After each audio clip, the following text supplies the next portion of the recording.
என் அன்பு குழந்தையே, இத்தனை நாள் நீ கண்ட கனவெல்லாம் நிஜமாக போகின்றது. உன் நிலை இன்னும் சிறப்பாக உயரப் போகின்றது. இனி எல்லாம் நல்லதாகவே நடக்கப் போகின்றது. இதை முழுமையாக கேள், நிச்சயம் சந்தோஷிப்பாய். இப்பொழுது நீ எவ்வளவு ஆழ்ந்த துயரத்தில் இருக்கின்றாய் என்பதில் நான் அறிவேன். உன் வழிகள் எனக்கு புரிகிறது. நிம்மதி, சந்தோஷம் என்பவை எல்லாம் வெறும் வார்த்தைகளில் இருக்கிறது தவிர உன் மனதில் இல்லையே. வெளியே சொன்னால் கௌரவம் போய்விடும். யார் என்ன நினைப்பார்களோ என்று நினைத்து மனதில் பூட்டிய விஷயங்கள் இன்னும் உடலையும் சேர்த்து பாதிக்கும் நிலைக்கு உன்னை தள்ளி இருக்கிறது. எதையோ இழந்து விட்டதை போன்ற பரிதவிப்பிலேயே ஒவ்வொரு நாளையும் ஒவ்வொரு நொடியையும் ஒரு யுகமாக நகர்த்தி வருகின்றான். என்னை புரிந்து கொண்டு தேற்றுவார் யாரும் இல்லை என மனதில் தவிக்கின்றாய்.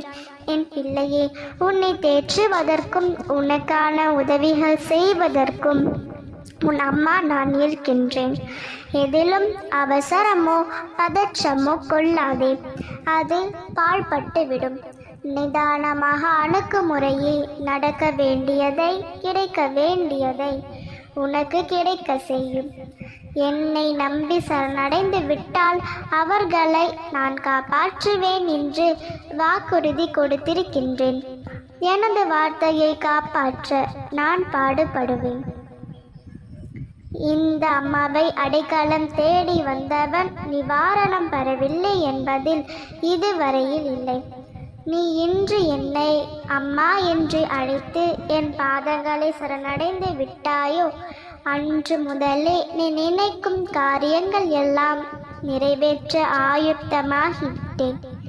இத்தனை நாள் நீ வாழ்ந்த வாழ்க்கை வேறு, இனிமேல் நீ வாழப்போகும் வாழ்க்கையே வேறு. நீ கற்பனையில் வாழ்ந்து ரசித்த அந்த கனவுலக வாழ்க்கையை நிஜமாக வாழப்போகின்றாய். இவையெல்லாம் நம் வாழ்க்கையில் நடக்குமா என்று ஒரு கட்டத்தில் சலித்து கொண்டாய் அல்லவா? அவையெல்லாம் உன் வாழ்வில் நடக்கப் போகின்றது. எல்லாம் முடிந்து விட்டது, இனி நடப்பதற்கு ஒன்றுமில்லை என்று நினைத்தாய் அல்லவா?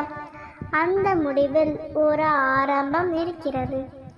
நீ எல்லாம் உனக்கு சாதகமாகவே நடக்கப் போகின்றது. இதுவரை நீ வருத்தப்பட்டதெல்லாம் போதும். இனி நீ சந்தோஷமாக வாழப்போகின்றாய். நம்பிக்கையோடு இரு.